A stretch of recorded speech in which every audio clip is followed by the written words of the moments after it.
Hello, my friend. The world of magic, filled with legends and ancient tales, is opening its gates once again.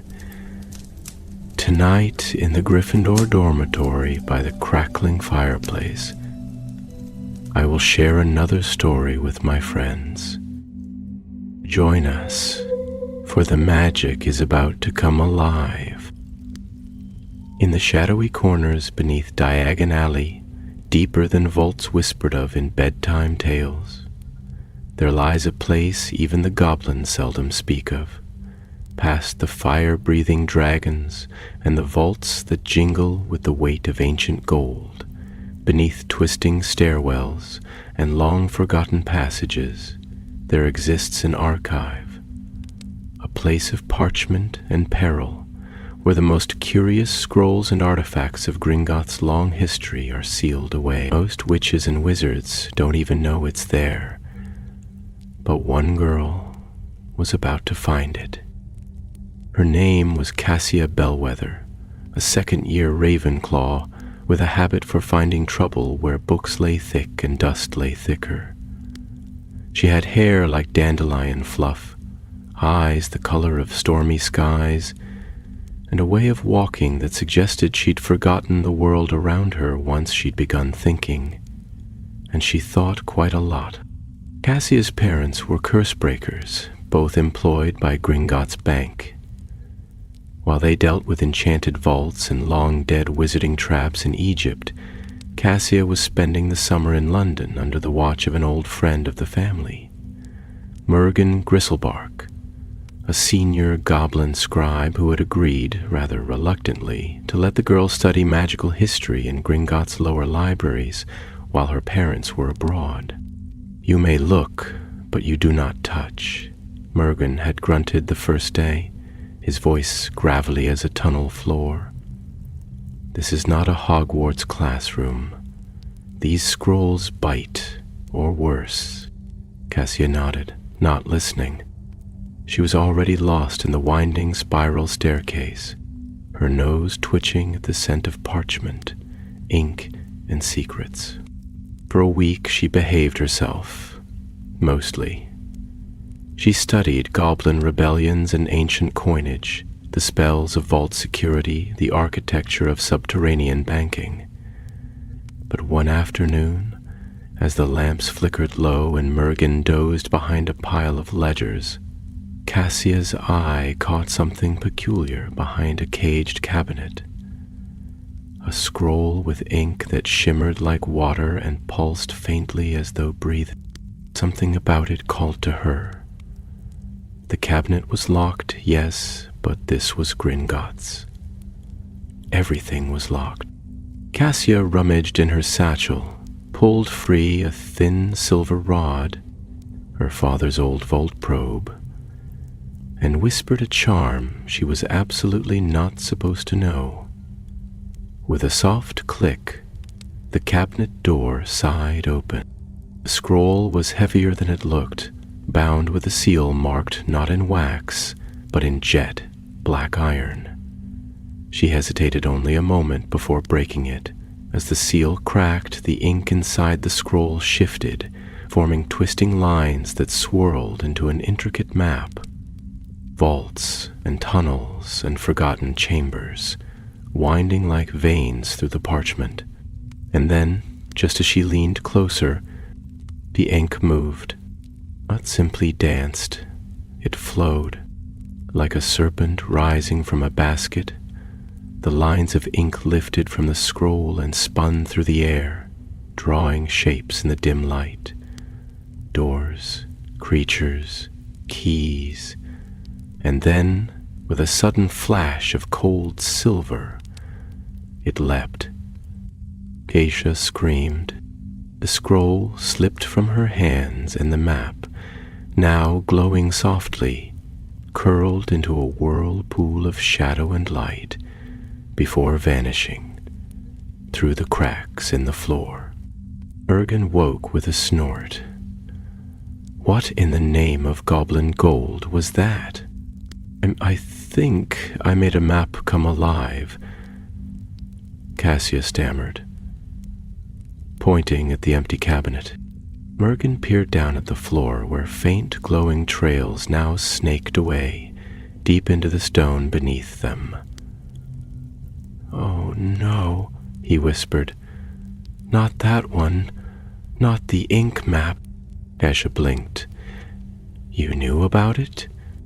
"It was supposed to be lost," he muttered, already bustling toward the archive door. "Sealed for centuries. If it's awake, we've got worse than a breach. We've got an imagination turned loose." "Imagination?" Mergen turned, his face pale beneath its gray whiskers. That map was created by goblin explorers long before vaults were stable. It didn't just show what was there, it created illusions of what might be. Guardians, traps, entire rooms. But if the map's awake, it won't stop drawing. It'll rewrite Gringotts underground with every heartbeat. Cassia stood frozen. Somewhere far below, the stones trembled faintly, and the adventure, it seemed, had already begun. Mergen looked back. "Well? Are you coming, or shall I let you explain this to the Board of Vault Masters?" Cassia didn't hesitate. She grabbed her wand, stuffed the now empty scroll case in her satchel, and chased the goblin into the shadows below. Beneath the streets of London, Gringotts was shifting. The map was alive, and it was writing. And if they didn't find its heart in time, it would bury every vault, every secret, and every wizarding fortune in a maze of illusion so real they could kill. And somewhere deep in the dark, a line of ink curved into a smile. Cassia followed Mergen through a side passage that twisted like a corkscrew into the earth. The walls were close, carved from ancient stone, veined with silver and emerald. A chill clung to the air, and every so often the old goblin would mutter a charm under his breath to ward off creeping illusion. "This tunnel wasn't here yesterday," Mergen said, tapping the wall with a finger that ended in a blackened claw. "The ink map's already begun." Cassia's heart beat like a hammer in her chest. "But how can ink do this?" "It doesn't just show possibilities," he muttered. "It believes in them. That scroll you opened, it's a relic from before vaults had rules. It imagined what could be beneath Gringotts and gave it form. The deeper it goes, the stronger it gets." The passage spilled out into a vaulted chamber that hummed with raw enchantment. Cassia gasped. Above them, the ceiling had vanished, replaced by a star-specked sky. Below, pools of mirrored glass reflected their every movement, except in one, where no reflection showed at all. Mergen snarled softly. "That's no real sky. It's a projection, an illusion the map is building. And that pool, don't step near it. It's a trap meant to draw in the curious." Cassia stepped closer despite his warning, her eyes fixed on the pool's surface. She saw no stars in its depths, only curling ink that twisted into unfamiliar shapes. Runic letters and vault symbols and strange beasts half glimpsed before they melted away. Something about it tugged at her. There was knowledge in that ink, a promise of discovery just beyond reach. A sudden screech snapped her back. From the shadows above, a winged creature dove, a gargoyle crafted entirely of quill strokes and parchment folds. Its eyes glowed violet, and its claws were tipped in glittering ink. Cassia ducked as it slashed the air where she had stood. Mergen bellowed a curse in gobbledygook, drawing a short-bladed wand and blasting the creature mid-air. The parchment burst apart, scattering scraps like autumn leaves. "Guardians," he growled, brushing soot from his robe. "The map's illusions won't just sit still. It's defending its heart." Cassia stared at the smoldering bits of ink-soaked parchment. "It knew we were coming." "It always knows," said Mergen. "The deeper we go, the more real its inventions become. Eventually, we won't be able to tell illusion from truth." "But if it's creating vaults," Kasia asked, her brow furrowing, "isn't that dangerous for Gringotts?" Merkin gave her a look that might have frozen a fire crab mid-step. "It's worse than dangerous. The enchantments holding the real vaults in place are woven into the bones of this bank. If the map overwrites them, if a fake vault touches a real one, it could collapse the whole structure. Every fortune, every record, lost in a tangle of imagined walls." He turned sharply and pointed toward a tunnel that hadn't been there a moment ago. It pulsed with golden light and led down into a corridor lined with floating lanterns. "We go this way," he said. Cassia hesitated. "That tunnel just appeared." "Exactly," he replied grimly. "The map wants us to follow. We'll follow, because we have no choice." They stepped into the corridor, the walls sighing closed behind them. As they descended, Cassia noticed the lanterns weren't burning with fire. Each flame danced like an eye, shifting its gaze to watch them pass. "Has anyone ever tried to destroy the ink map?" she asked. "Many have tried," said Mergen. "Few return. The goblins who made it believed in a kind of magic older than wand lore. They poured memory into it, imagination, greed, curiosity. That's why it's so dangerous. It draws power from the same things that built Gringotts." As they moved deeper, the corridor widened into a chamber that looked like a study. Bookshelves lined the walls, and a writing desk stood at the center, draped in velvet. An open book sat atop it, its pages fluttering without wind. A quill scribbled across it furiously, though no hand guided it. Cassia crept closer, curiosity prickling at her fingers. The book's title shifted as she watched. Vault 901. Design in Progress. "It's writing new vaults," she whispered. "Yes," Mergen said softly. "And if it completes that design, the map will bring it to life. Another vault added to the maze, filled with who knows what." Cassia reached into her satchel and withdrew the empty scroll case. "There has to be a way to pull the magic back into this. The map has grown beyond the scroll," Mergen replied. "But maybe, it still remembers its beginning. If we can find the very first chamber it created, the heart, we might reverse its spread."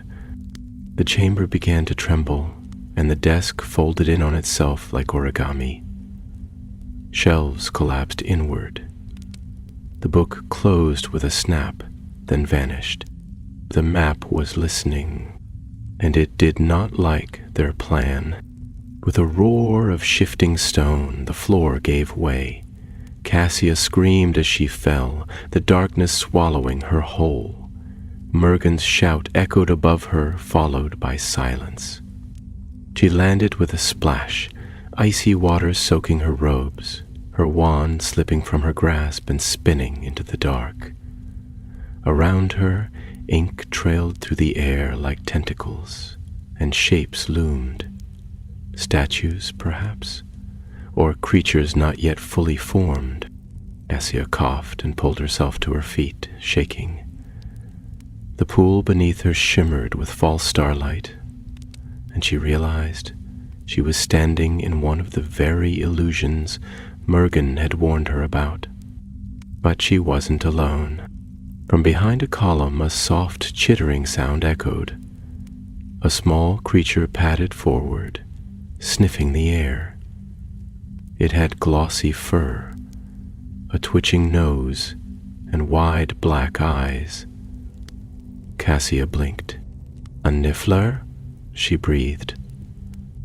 The creature chattered and tilted its head, then scurried toward her and tugged at her sleeve. It held something in its paw. Her wand. "Thank you," she whispered, taking it gently. The niffler squeaked again and pointed toward a narrow archway where the ink on the walls writhed as if alive. Cassia hesitated. The path ahead was dark and shifting, a corridor not made by goblin architects, but drawn by a rogue imagination. But if she was to find the map's heart and save Gringotts from being rewritten, she would have to go forward. Clutching her wand and following her unlikely guide, Cassia Bellwether stepped into the ink-lined tunnel, where the map's illusions grew deeper, stronger, and far more dangerous. The ink-lined corridor twisted like a serpent beneath the earth, each step lit by eerie flickers of violet and silver that shimmered along the walls. Cassia held her wand tightly, though the grip of her fingers had begun to ache and her knuckles were pale as bone. The niffler trotted ahead of her, nimble and sure-footed, sniffing at the stones as though searching for something far more important than galleons. Around them, the architecture had grown stranger. Vault doors melted into archways that led nowhere. Staircases curled upside down and vanished into ceilings, and floating runes drifted lazily through the air like dandelion seeds. It was as if the map had grown bored of imitating reality and had begun inventing its own logic. Cassia kept her gaze forward and tried not to flinch when a runic symbol passed too close to her cheek and whispered her name in a voice she didn't recognize. She was beginning to understand what Mergen had meant. This was not just a drawing made sentient. It was a living imagination, and it could dream up things far worse than cursed coins or enchanted vault doors. After what felt like an hour, the corridor opened into a large chamber. This one was round and lined with shelves that circled upward like the tiers of a great library. There were no books, only stacks of parchment, quills floating mid-air, and tiny lights that drifted lazily from one shelf to another like luminous butterflies. At the center of the room was a pedestal carved from obsidian. Resting atop it, unrolled and gleaming, was a sheet of parchment. Cassia approached carefully.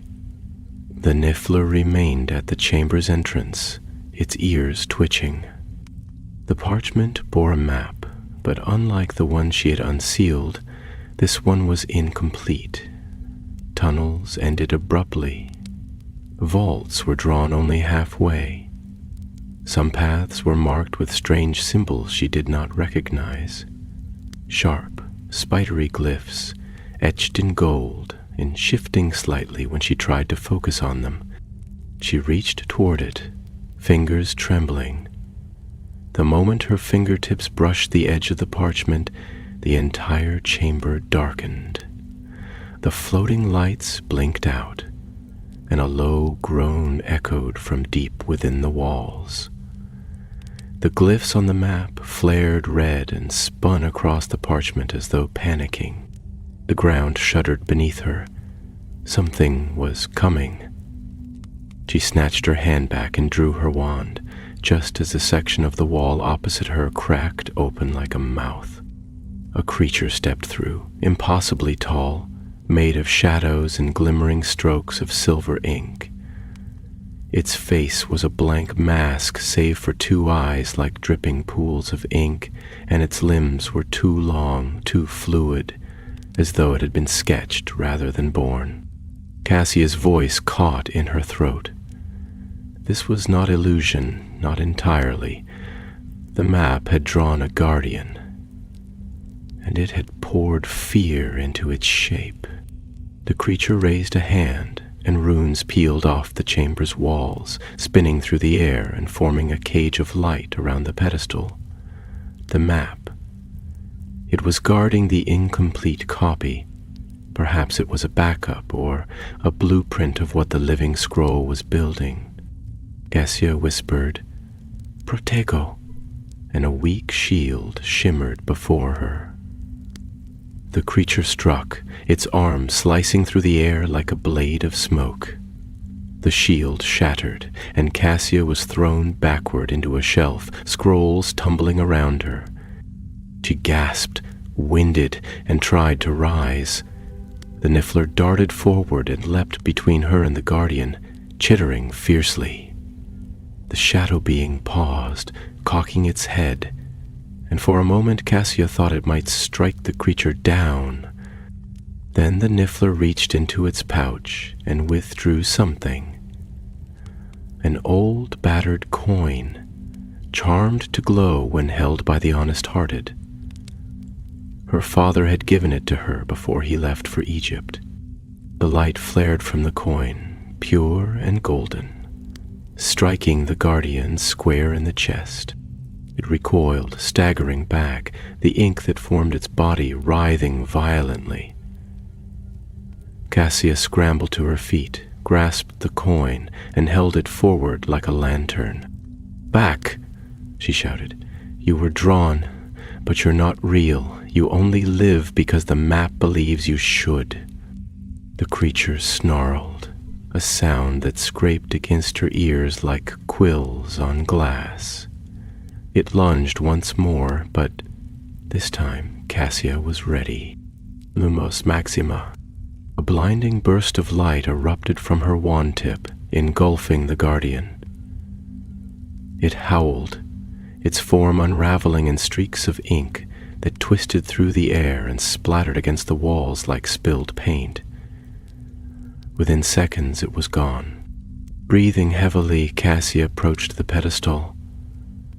The runes had stilled, though they continued to pulse gently. She stared at the map and realized something important. The incomplete design it showed. It wasn't random, it was following patterns. There were vaults it was trying to replicate, symbols it was repeating. And among them was one she recognized from her earlier studies in the Goblin archives. The mark of the first vault, the original chamber carved when Gringotts was founded. She needed Morgan. Gathering the incomplete map into her satchel and whispering a word of thanks to the Niffler, who clambered up to her shoulder and nestled into her scarf, she turned and fled the chamber. The path had changed again, now lit by braziers filled with green flame, and the walls were lined with murals painted in ink, scenes from the founding of Gringotts, now animated and shifting, goblins carved stone with dragonfire picks, wizards bound vaults with spells. One figure appeared again and again, a robed goblin with a scroll in one hand and a quill in the other. Cassia stopped before one mural where the goblin inscribed the first line of a map across a blank wall. The line glowed, and a tunnel opened beneath it. "Of course," she whispered. The map started with one line, one vault, one chamber. "That's where we have to go." The Niffler squeaked softly and pointed down a narrow stairwell to the right. "Morgan better be alive," Cassia muttered, descending quickly, "because I have a plan, and it's going to need a goblin's hand." The stairwell narrowed as Cassia descended, its walls slick with condensation and veined with runes that glimmered faintly beneath the moss. The niffler clung to her shoulder, chittering softly as though murmuring secrets to the stones. Above her, the ink guardian's howl still echoed in the marrow of her bones, though the path ahead was silent now, save for the soft drip of water and the distant groan of shifting stone. The deeper she went, the more certain she became that she was no longer walking through the Gringotts she had known. The map had rewritten the bank's foundations, bent passageways, reshaped vaults, redrawn the very rules of the earth beneath Diagon Alley. The stairs finally gave way to a low corridor, half flooded with cold water that lapped at her ankles. Faint blue light shimmered on the ceiling above, cast by glowing fungi clinging to the stones. Cassia pressed forward, wand raised, heart pounding. If Mergen had survived the collapse, he would not have gone far. He was clever, resourceful, and more than a little stubborn. Just as she was beginning to doubt the direction, a voice rose faintly from the passage ahead, sharp and distinctly irritated. I warned them. I told them no maps that dream. But do they listen to goblins? No. They draw their little scrolls and bury them deep and pretend nothing ever wakes. Cassia hurried forward and turned a corner to find Mergen Gristlebark perched atop an overturned vault chest, his robes soaked and singed at the hem. His spectacles were cracked, and his usual scowl was firmly in place. When he saw her, his expression darkened further. Ah, the child returns. Did you bring the end of the world with you again? Or are we pausing for tea? I have something, she said breathlessly, slipping the incomplete map from her satchel. I found this in one of the lower chambers. The guardian nearly flattened me, but the map, it's building towards something. It's trying to recreate the first vault. Mergen's eyes flicked to the parchment, and the mocking tone vanished at once. He snatched it from her hand, squinting through the broken lens. This is a construction pattern, half-formed. It's drawing the oldest blueprints, trying to forge a foundation beneath the real one. Fools. If the map succeeds, it'll rewrite the roots of Gringotts itself. Then we stop it, Cassia said. You told me the map began with one vault, one line. We find that line, we draw over it, rewrite the start, and we unravel the rest. Merton gave her a long, appraising look, then nodded slowly. A fine idea for a girl who broke an ancient seal without permission. Cassia bit back a retort. Well, I didn't mean to. But I'm going to help fix it. The goblin rolled the map carefully, then drew a dagger from his belt and sliced open the air. The blade left a glowing wound through which a flickering corridor appeared, a shortcut woven from old enchantments. We're not far. If your theory's right, the first vault lies just beyond the lower archives, but the map will have fortified it by now. It won't let us near without a fight. The niffler squeaked in protest and buried its head in Cassia's scarf. She stroked its fur absently as they stepped through the tear in space.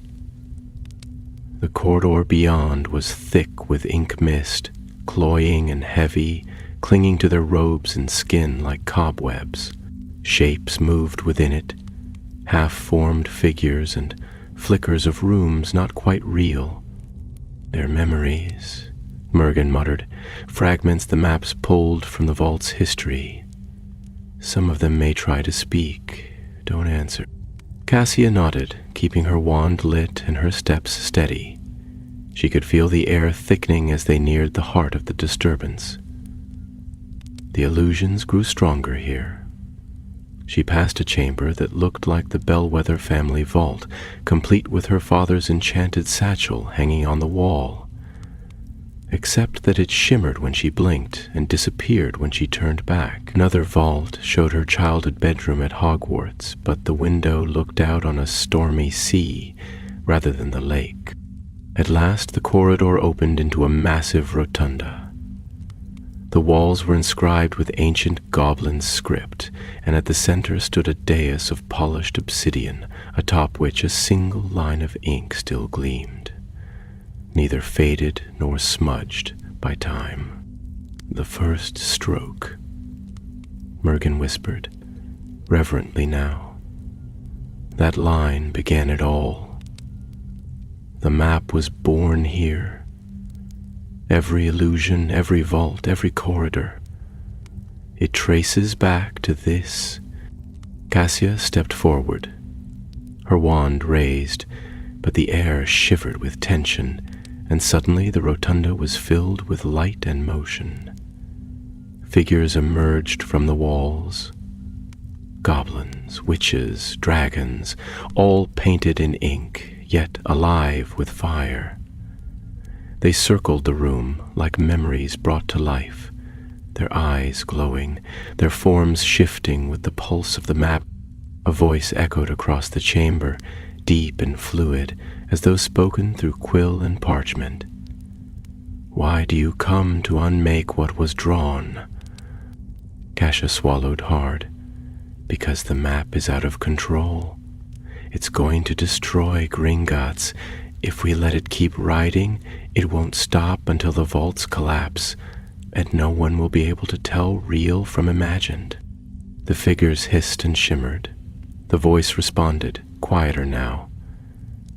"I only drew what was possible. I imagined what might be. Is that not what you do when you dream?"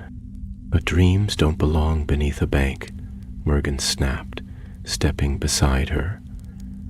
"You are not prophecy, you're not history, you're fantasy, and you've overstayed your welcome." The figures shrieked and the room shook. Cassia raised her wand. "We're going to overwrite the first line. We're going to stop you."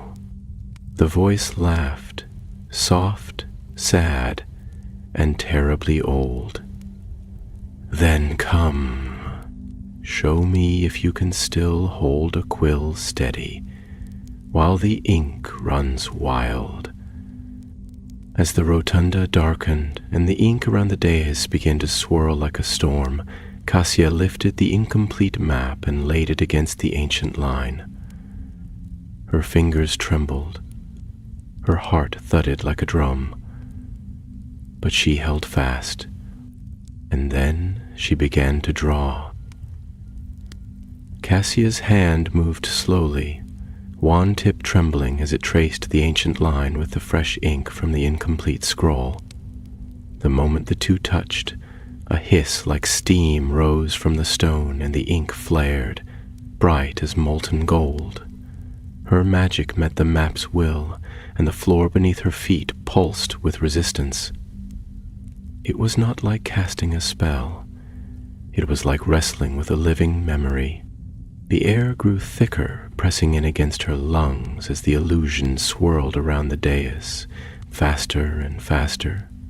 Shapes screamed past her, vault doors spinning like coins, keys with teeth like vipers, treasure chests yawning open to reveal shifting ink instead of gold. The figures the map had conjured from its dreaming mind cried out in protest, their limbs stretched and distorted as the rewriting began to unravel them. Beside her, Mergen braced himself. His claws dug into the edge of the dais as he chanted in gobbledygook, old banking phrases used in the days when vaults were cut with dragon bone and sealed with blood oaths. The words anchored the line Cassia was redrawing, holding it steady even as the magic beneath Gringotts buckled and strained like a dam about to burst. "You're doing it," he barked over the rising roar. "The map's fighting back, but it's weakening. Keep drawing." Cassia grit her teeth. Sweat ran down her temple. She copied the line stroke for stroke, using the symbols from the incomplete scroll, but altering them slightly, smoothing the jagged turns, softening the angles. She was not just mimicking the map's magic, she was correcting it, turning fantasy back into blueprint, wonder back into structure. Then, with a shuddering crack, the ink beneath her wand split down the center. A scream echoed through the vault, a sound not made by any creature but by the scroll itself, howling in fury as its design began to unravel. The rotunda collapsed inward. Not stone, but illusion. The walls folded like parchment, the sky above them buckled and vanished, and the memory figures were pulled into the floor like shadows in retreat. The storm of false vaults, false guardians, and false treasure was sucked into the central line, which burned hotter and hotter, until even the air seemed to melt. "Back!" Mergen roared, grabbing Cassia's arm and dragging her off the dais as the map convulsed and collapsed. The last line she had drawn glowed white, then faded to gray, then to stillness. Silence fell. The ink was gone. Cassia sat on the cold floor, heart pounding, lungs heaving, her wand limp in her hand. The niffler crawled into her lap and buried its nose in her robes, shivering. Mergen stood slowly, brushing soot and ash from his robes, his eyes fixed on the dais where the first vault line had once lived. "It's done," he said at last. "You undrew it." Cassia swallowed and nodded. The rotunda around them had changed. No longer a swirling maze of illusions and half-formed ideas. It now resembled a true Gringotts vault chamber, plain, strong, and real. The walls were stone again, solid and still, carved with old goblin script that no longer shifted or bled.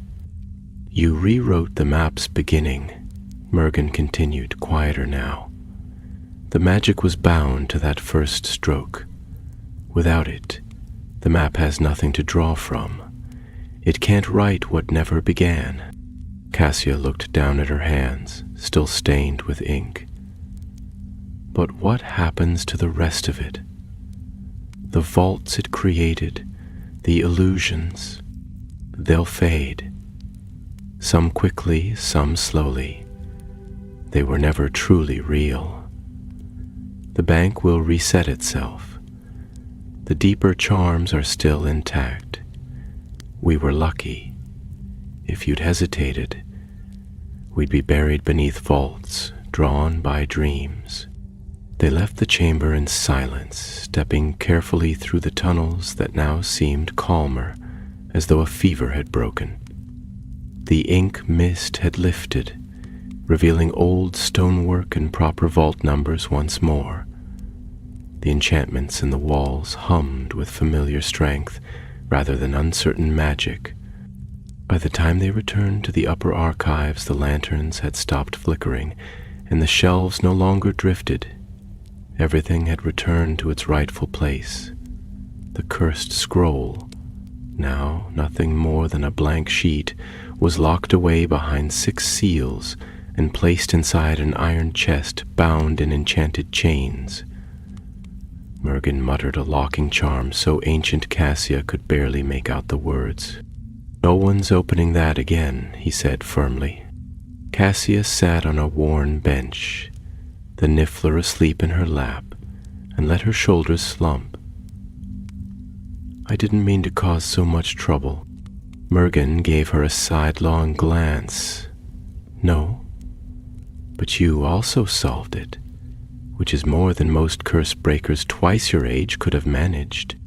He paused, then added, "Next time, though, maybe ask before opening forbidden artifacts, eh?"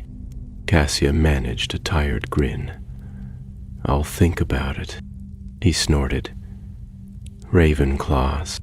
They emerged from Gringotts as the morning light broke over Diagon Alley. The shop fronts were just beginning to open, and the clatter of delivery owls filled the air. No one above had felt the tremors below. No one knew how close the wizarding world had come to losing its oldest vaults to a rogue imagination. Cassia turned back once and looked at the white marble steps, her hand resting gently on the Niffler's head. "You think it's really over?" she asked. Mergen squinted up at the bank, his expression unreadable. "It's over enough. The map's asleep again, and we've learned a lesson."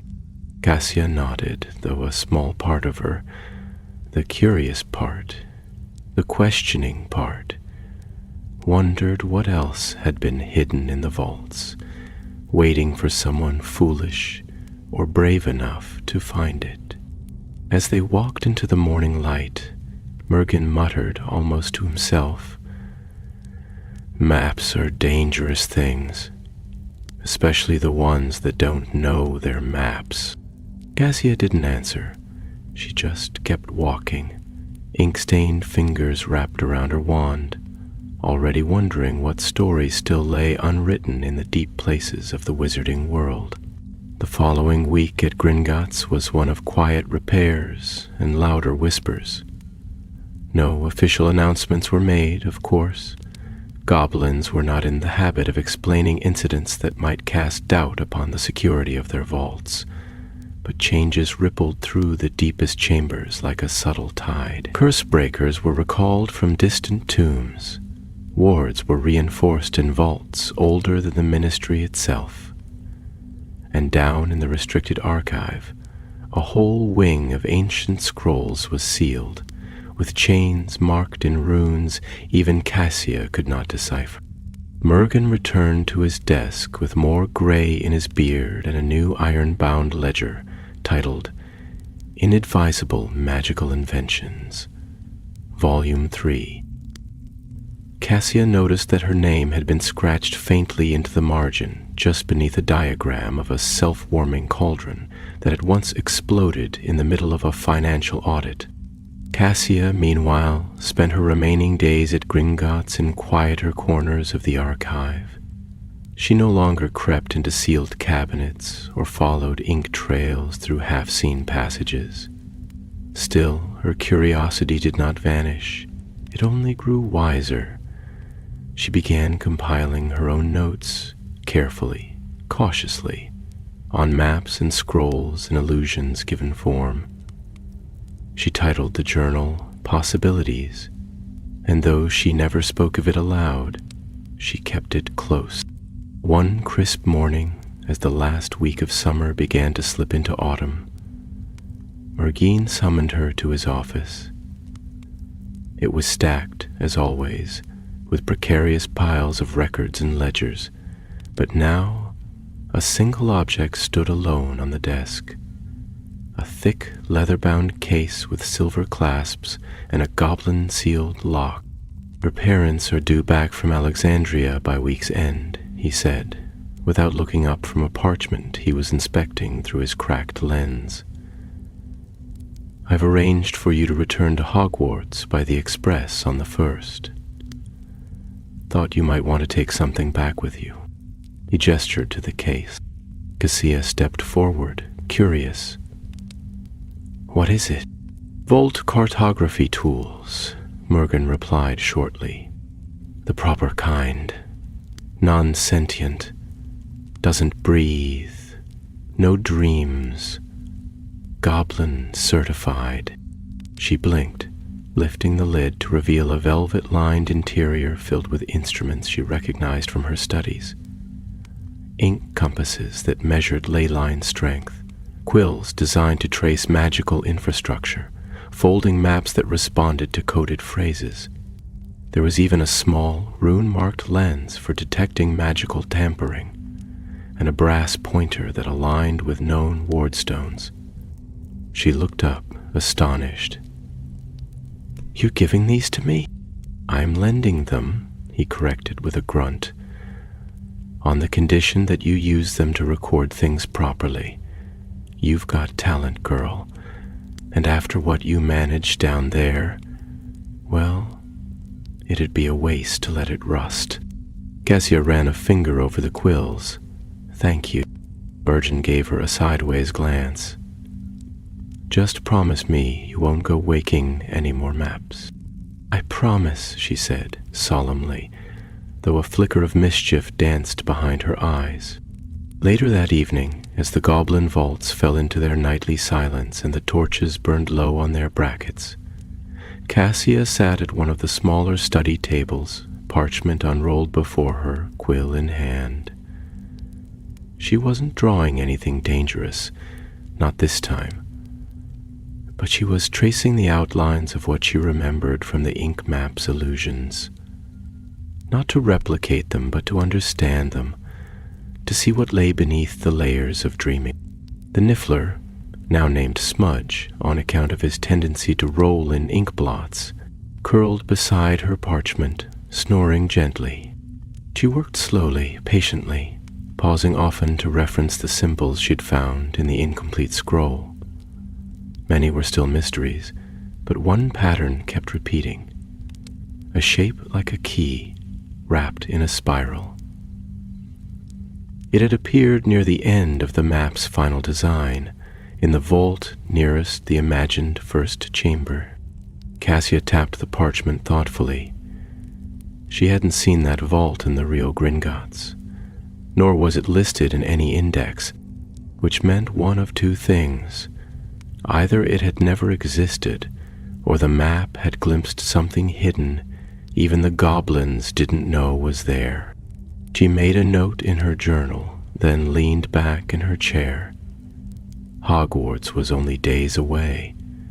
Soon she'd return to the castle with its winding staircases and talking portraits, and the smell of warm parchment drifting through the common room. But she'd return changed. Not just a student anymore, not quite. She had walked through a vault that wasn't real, faced a guardian drawn by memory, and rewritten the beginning of a map with the power to reshape the world beneath their feet. And though the scroll had been locked away and the vaults secured, she knew, deep down, that magic like that did not sleep forever. It waited, beneath stone, beneath silence. Smudge stirred and squeaked in his sleep. Cassia smiled, capping her ink bottle and stretching her arms. The flickering lamplight cast long shadows across the desk, and as she gathered her tools, she glanced once more at the unfinished line she had drawn earlier. The spiral, the key, the half-formed curve of something that was not quite vault and not quite map. She whispered softly, "Next time, I'll be ready." Then, with the quiet certainty of someone who had once redrawn the very floor beneath her feet, she closed her journal and left the archive behind. Cassia returned to Hogwarts aboard the Scarlet Train, seated in a compartment filled with sunlight, her new cartography case resting safely beneath the bench, and Smudge nestled into a folded cloak beside her. The journey passed in a haze of hills, clouds, and the soft rhythm of clacking wheels. While other students chattered excitedly about summer holidays and Quidditch schedules, Cassia sat quietly, her gaze fixed on the moving countryside, fingers absent-mindedly tracing the spine of the journal in her lap. She was glad, of course, to be going back. Hogwarts had always felt like a second home, a place of high towers and enchanted ceilings, a library that breathed dust and whispers, and a common room whose windows looked out beneath the lake. But there was something different now, a hum of magic under her skin, as if the vaults of Gringotts had left a trace of their dreaming in her bones. She had stepped into a story that few would believe, and walked out with ink-stained hands and a head full of questions. By the time the train whistled and pulled into Hogsmeade Station, the air had grown crisp with the promise of autumn. The carriages drawn by thestrals awaited the students as usual, though Cassia noticed one of the creatures cocking its head toward her with an odd intelligence, as though it sensed something etched around her presence that others could not see. She gave it a polite nod and climbed in beside a pair of third years, already locked in a debate about enchanted chess strategies. The castle rose ahead, its turrets catching the last golden streaks of sun as evening fell. Warm lights flickered in the windows, and Cassia felt the familiar flutter of welcome in her chest. The journey up the stone steps, through the great oak doors and into the entrance hall was as she remembered it, though the air carried the scent of freshly polished wood and roasted apples drifting from the kitchens below. At the Ravenclaw table, she was greeted with a flurry of greetings and questions. How had her summer gone? What had she studied? Had she really visited the archives of Gringotts? She answered most of it with vague smiles and shrugged shoulders, careful not to reveal more than she should. Some secrets, after all, were not hers to tell. The Sorting Hat sang its usual cryptic verse, and the new first years were sorted one by one to a mix of cheers and nervous applause. When the feast began, Cassia's appetite returned at last. She filled her plate with roast chicken, pumpkin pasties, and a mountain of roast potatoes, grateful for the familiar noise and bustle of the great hall. Later that night, after the prefects had guided the younger students to the Ravenclaw common room, a space of tall windows and star-mapped ceilings, Cassia climbed the spiral stairs to her dormitory and unpacked quietly. Her wand she laid beside her pillow, her journal slipped beneath the bed, and her cartography kit she stowed in her trunk with care. Yet sleep did not come easily. Outside the tower window, the sky was a clear ocean of stars, and the lake below shimmered with moonlight. Cassia lay awake, staring upward, her thoughts tangled with memory and mystery.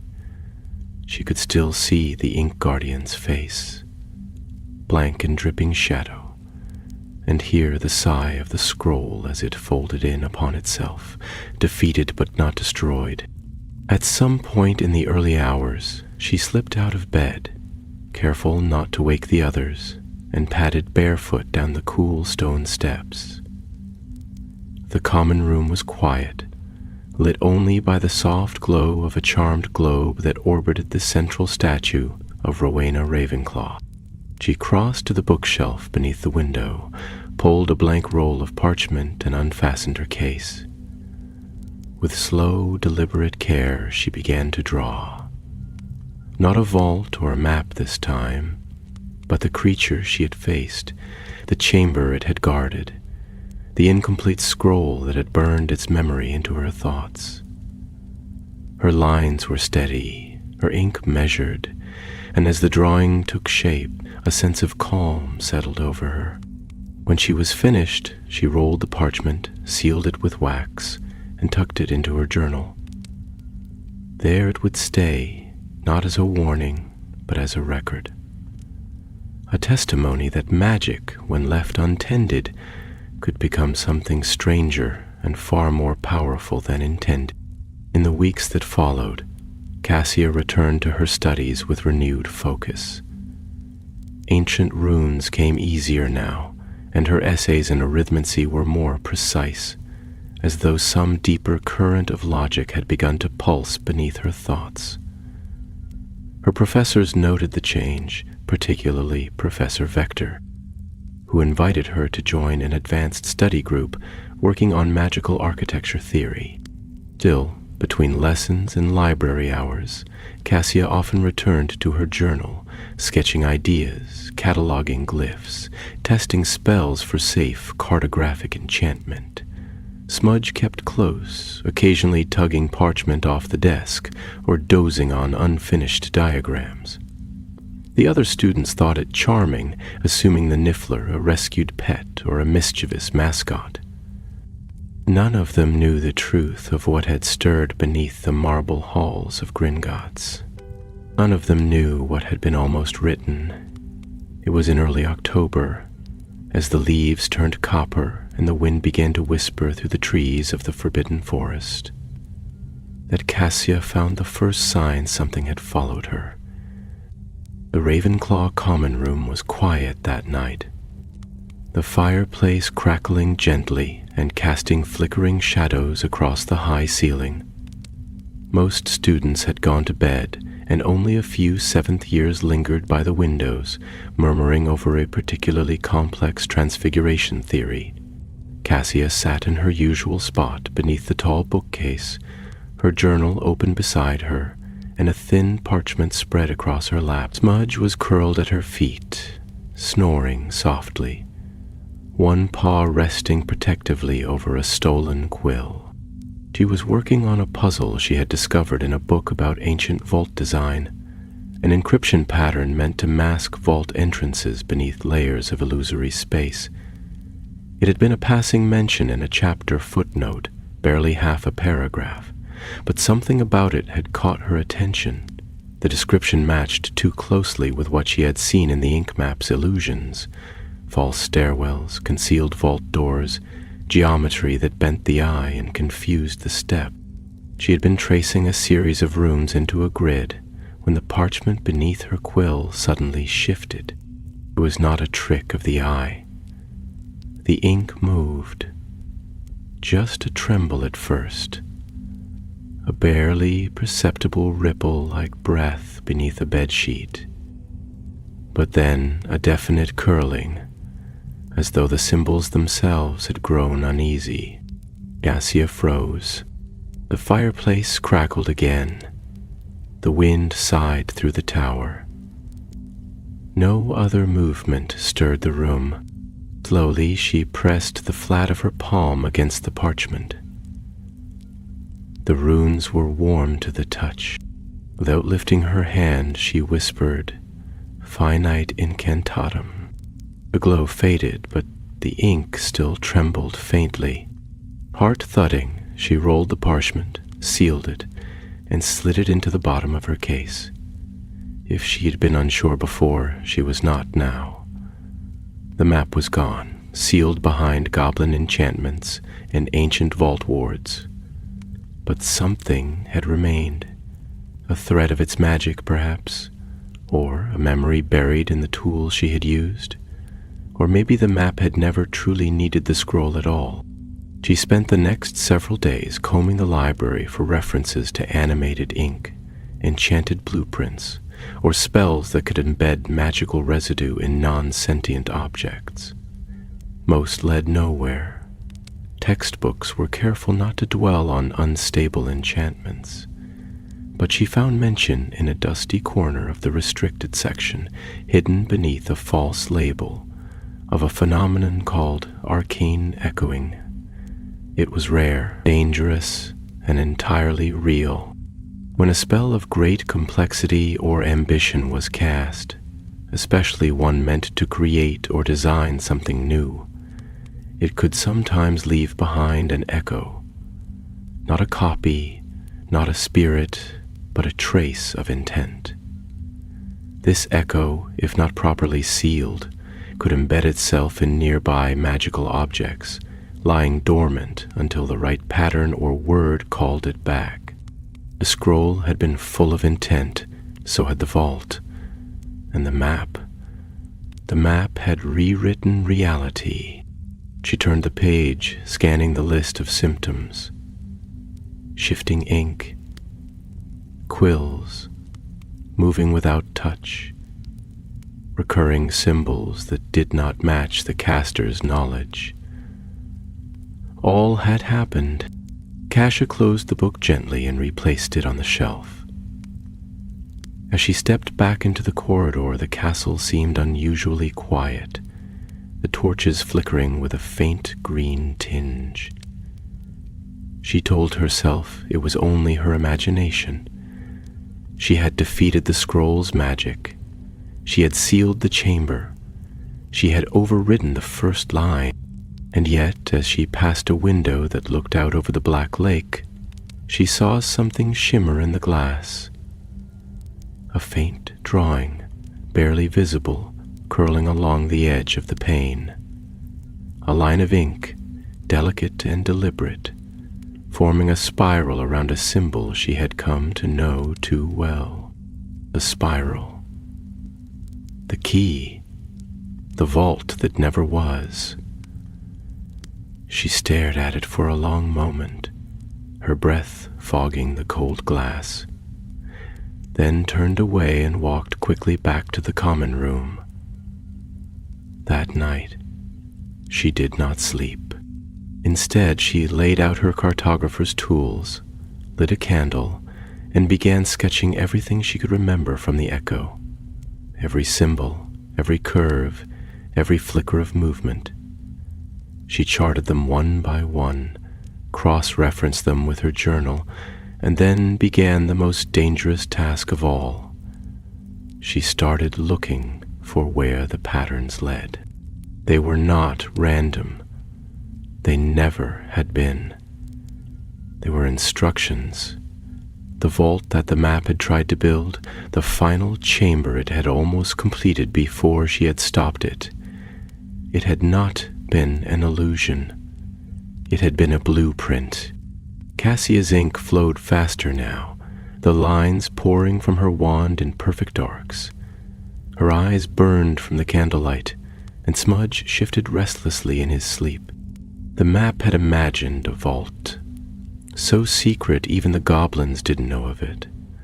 A vault beneath vaults, sealed with runes no one remembered and guarded by puzzles not meant to be solved. It had nearly been born.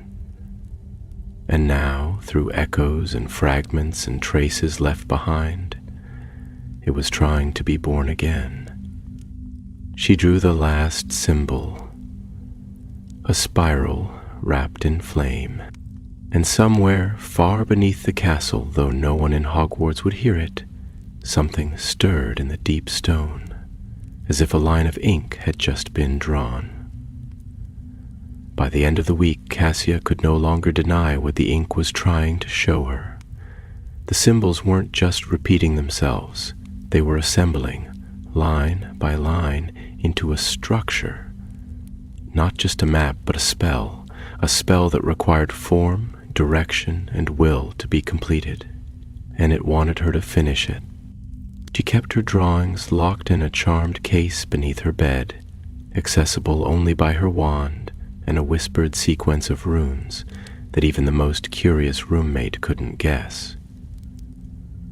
She stopped sharing notes in her study group and spent more time in the underused corners of the library, poring over architectural tomes and magical theory older than the Ministry. Smudge trailed her loyally, although the little creature had grown increasingly wary of any parchment she spread on the table, often sniffing it and then retreating to a far corner with a disgruntled squeak.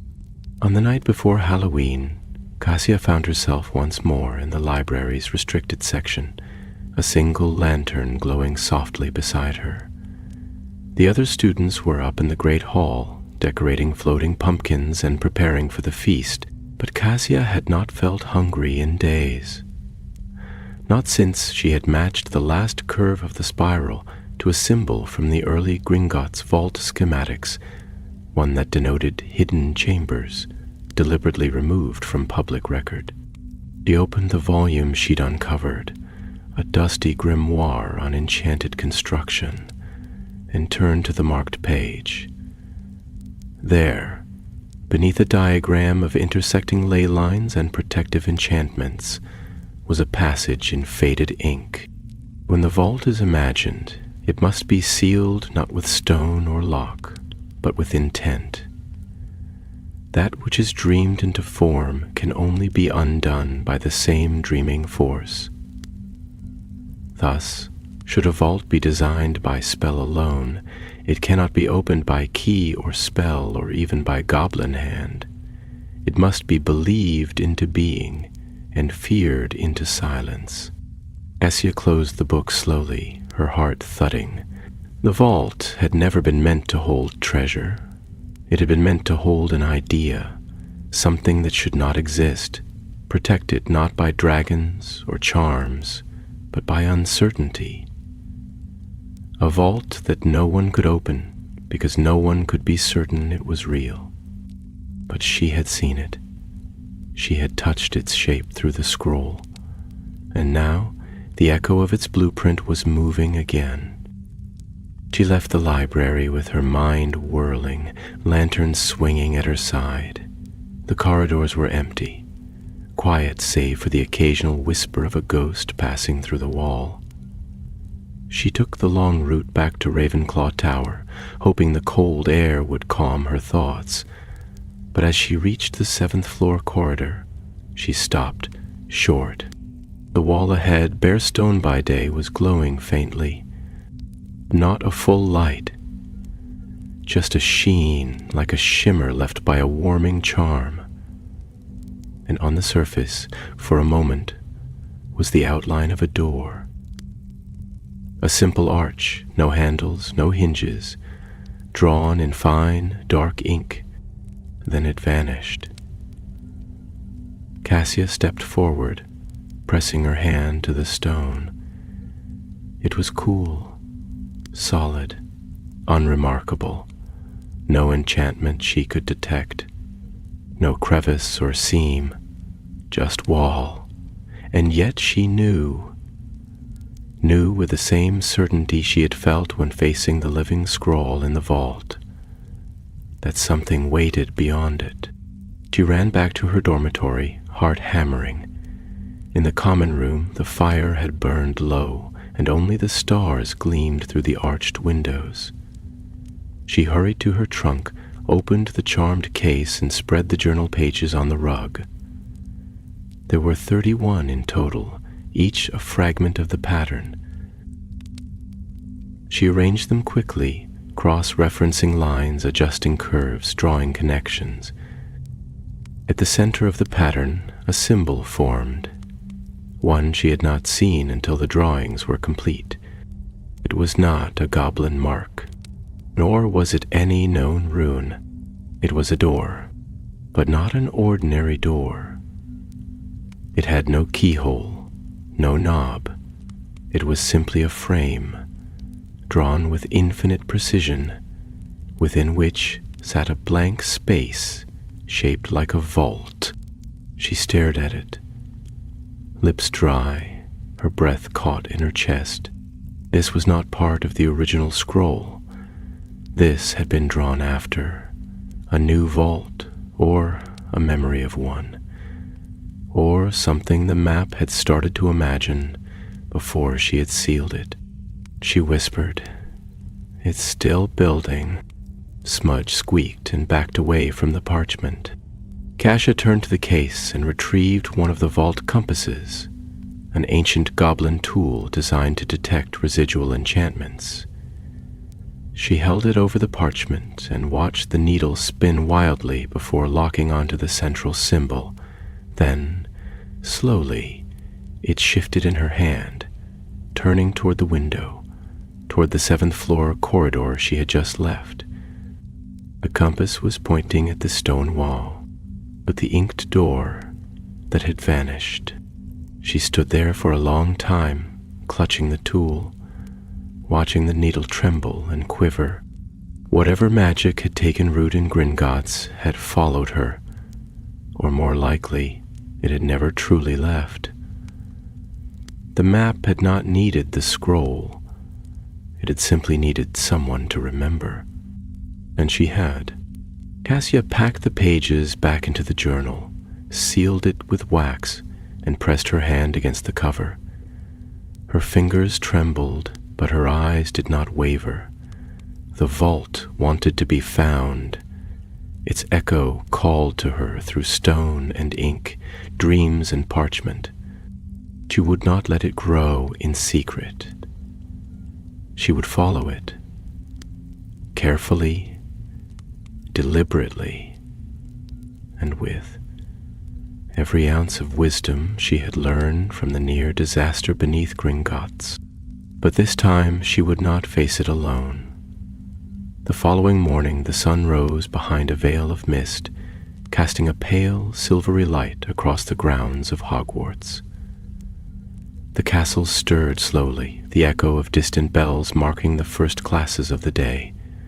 But Cassia Bellwether was already awake.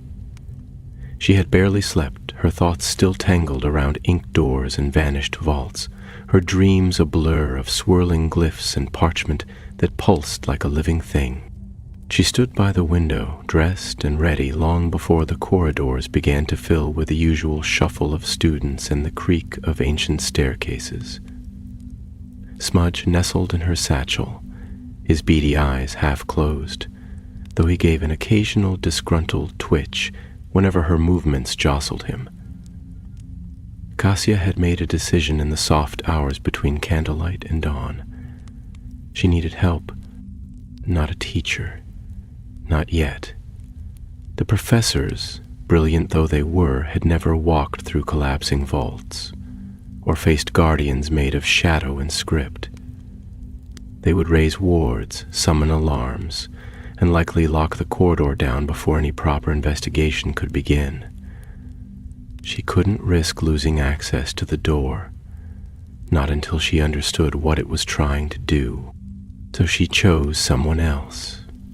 Someone clever, trustworthy, and just reckless enough to follow her into a wall that didn't exist. His name was Felix Dallomere, a fellow Ravenclaw, 3rd year, keen-eyed and quick-witted, with a reputation for finding secret passages and an obsession with magical architecture. Felix was the sort who carried spare parchment in his sleeves and spoke fondly of castle schematics as if they were family members. Cassia found him perched near the northeast cloister, hunched over a folded floor plan of the charms corridor, muttering to himself as he scribbled in a correction to a stairwell he claimed had moved since last winter.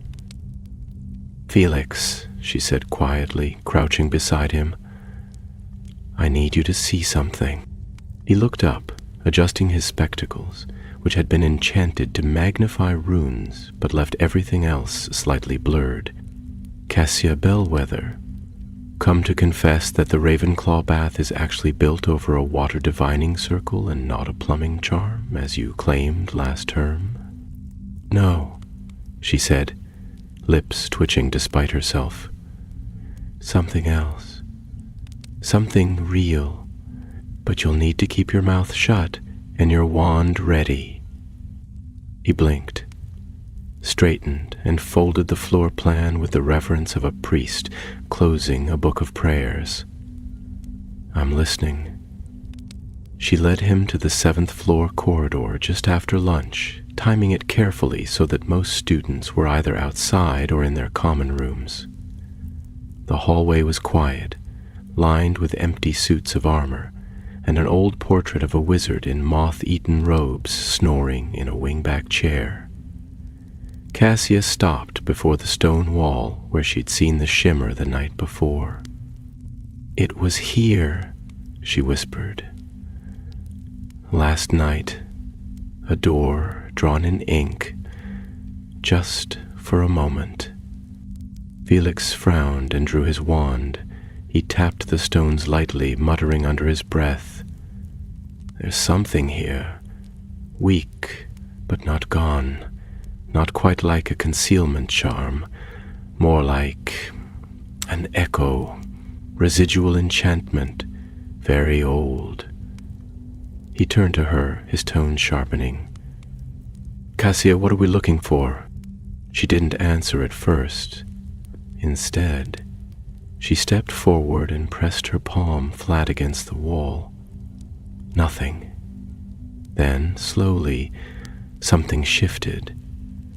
The air thickened, the stone chilled, and from beneath the surface of the wall, faint lines began to rise, inky black, curling into the shape of a door not carved or constructed, but drawn, stroke by deliberate stroke. Felix inhaled sharply. That's not in any blueprint I've ever seen. It's not supposed to be. Cassia stepped back. It's part of a vault that never existed, one imagined by a map that should no longer be alive. Felix's face turned serious. The ink map from the stories, I thought that was just Vault Keeper legend. It's real, Cassia said, and I think it left something behind. They stood there for a moment, both staring at the door that now shimmered faintly in the stone. It had no handle, no hinge, just a line and a spiral, the same symbol that had appeared in her drawings, the same one the vault compass had pointed to. Whatever this door led to, it was not built with goblin gold or wandcraft. It had been dreamed into place. Felix stepped closer and raised his wand. There's a key here, not a physical one, a magical trigger. I can feel it, humming through the lines. It's unfinished. Cassia nodded. Because the vault was never completed. The map never had the chance. But the echo? That's what we're seeing now. It's trying to finish the pattern, and I think it wants help. Felix gave her a look that was equal parts curiosity and caution. You want to open it. I want to understand it, she corrected. But yes, we may have to open it first. For a long moment, he said nothing. Then, with the barest grin, he gave a sharp nod. Then let's open it properly.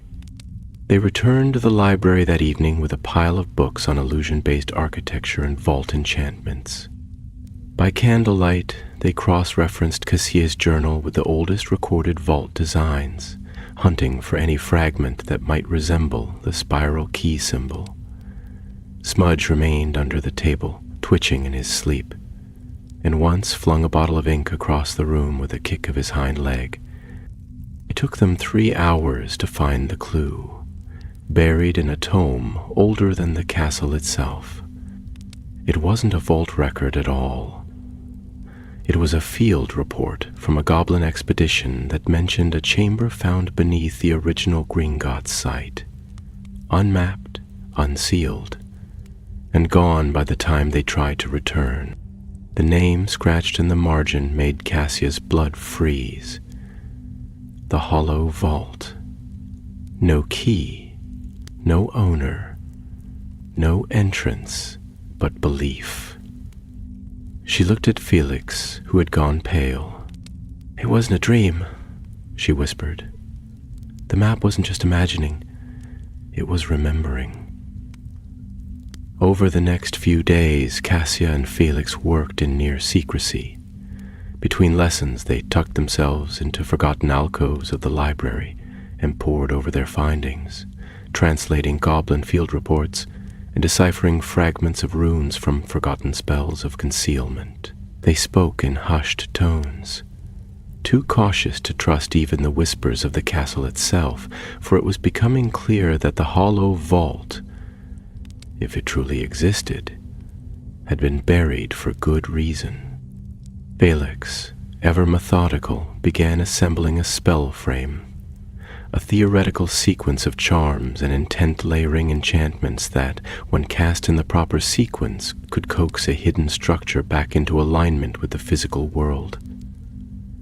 It was obscure, experimental magic, never taught in any Hogwarts curriculum, but drawn from ancient enchantment theory and the lingering whispers of vault makers who had once built chambers meant to be forgotten. Cassia, meanwhile, refined the pattern. She had redrawn the door no fewer than 7 times, each version layered with adjustments drawn from Felix's spell frame and the shifting response of the vault compass. The ink on the most recent parchment shimmered faintly, as if aware of its own weight. She began to feel it even in her dreams, lines weaving themselves into stone, keys forming where none existed, doorways that opened not with touch or wand, but with the will to understand. At last, beneath the light of a waning moon, they prepared to make the attempt.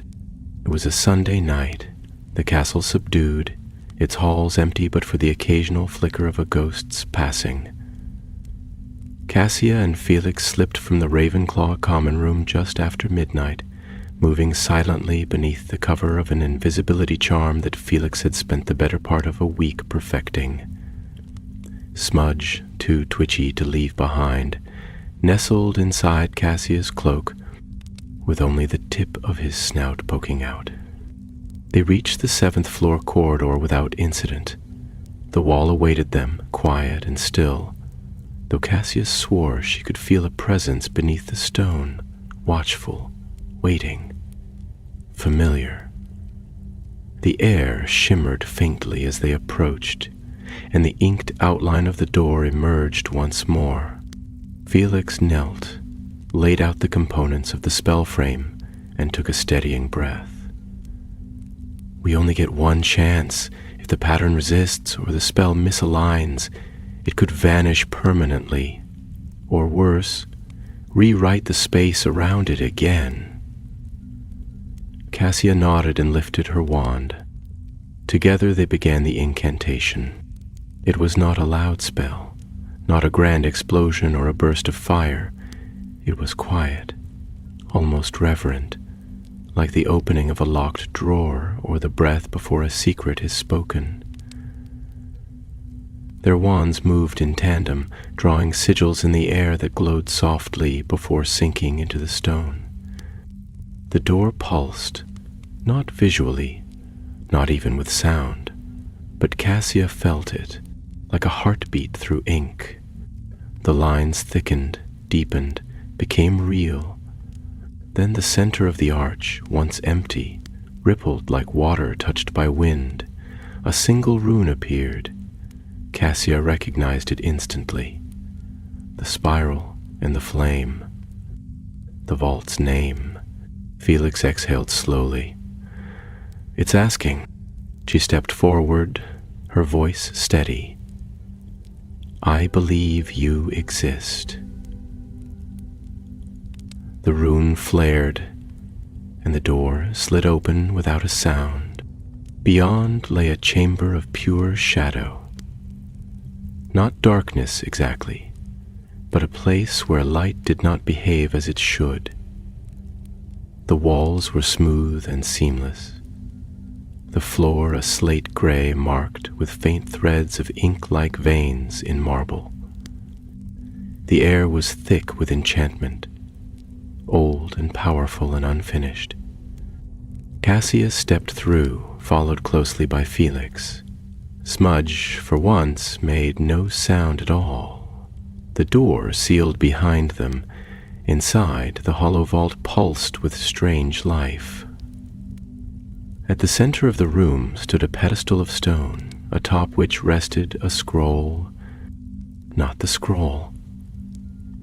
This one was narrower, bound with threads of silver and marked with a rune neither had seen before. It glowed faintly, its surface humming with a low, melodic vibration that filled the chamber like a heartbeat. Felix moved toward it, but Cassia held out a hand. Wait. She stepped closer, reading the runes along the base of the pedestal. They were not goblin make, nor wizard script, but something older, an ideogram language she had only seen in fragments, buried deep in the Gringotts archives. Slowly the symbols revealed their meaning. When the vault forgets itself, the scroll remains. Cassia touched the scroll. The vault reacted instantly. Light rushed up the walls, illuminating shapes long hidden. Mosaics of forgotten rooms, vaults never finished, guardians never awakened. It was a map again, but not one drawn by ink alone. This was a vault's memory, not a design or illusion. but the very thoughts of a place that had tried to build itself. The scroll unfurled, its pages blank at first, then gradually filling with slow, steady strokes of shimmering ink. The shapes it formed were not vaults this time, not illusions, but names. Cassia blinked, heart racing. She recognized one, Vaultmaster Rithgarn. Another, Scribe Elva Quell. Names of goblins long vanished. Names that had been lost when the ink map was first sealed. "This isn't a vault," she whispered. "It's a record." The map didn't just imagine vaults. It remembered the ones Gringotts tried to erase. Felix stepped beside her, awe creeping into his voice. "And now they're writing themselves again." Cassia nodded, her mind whirling. The map hadn't died, it had merely retreated, hiding in the lines it had once drawn, waiting for someone to finish what it had begun. She looked at the scroll, then at the chamber walls, then at the faint shimmer in the ink beneath her feet.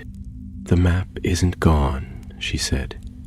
"It's rebuilding from its memory, one vault at a time." For a long moment, neither Cassia nor Felix spoke. The hollow vault was utterly silent, but for the soft rustle of the scrolls unrolling, a sound like parchment stirred by breath.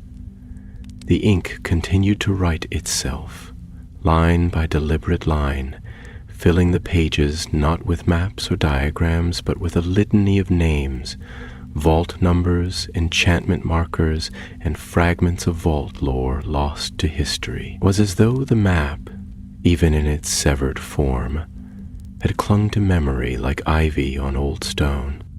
Cassia reached out and gently touched the edge of the scroll again, her fingertips barely grazing the surface. A ripple passed through the vault, not of sound or light, but of presence, as though the chamber recognized her, remembered her, and welcomed her back. She felt its attention, if such a thing were possible, brushing her mind like the shadow of a thought. This was not the raw, chaotic magic that had consumed Gringotts weeks before.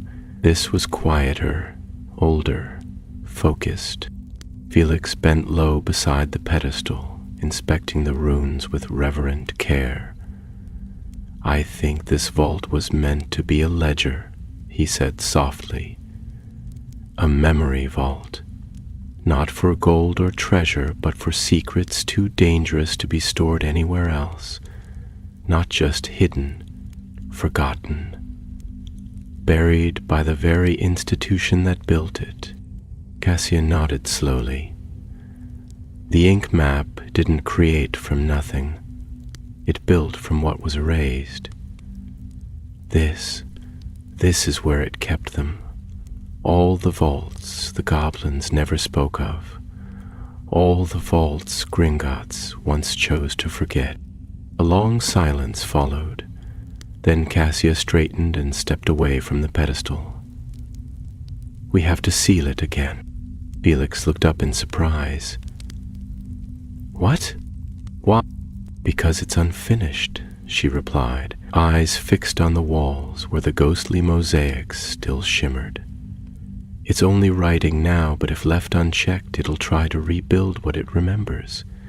It will draw vaults into the castle's foundation, bend magic to memory. It already drew a door. Next it might draw guardians, or traps, or vaults inside vaults."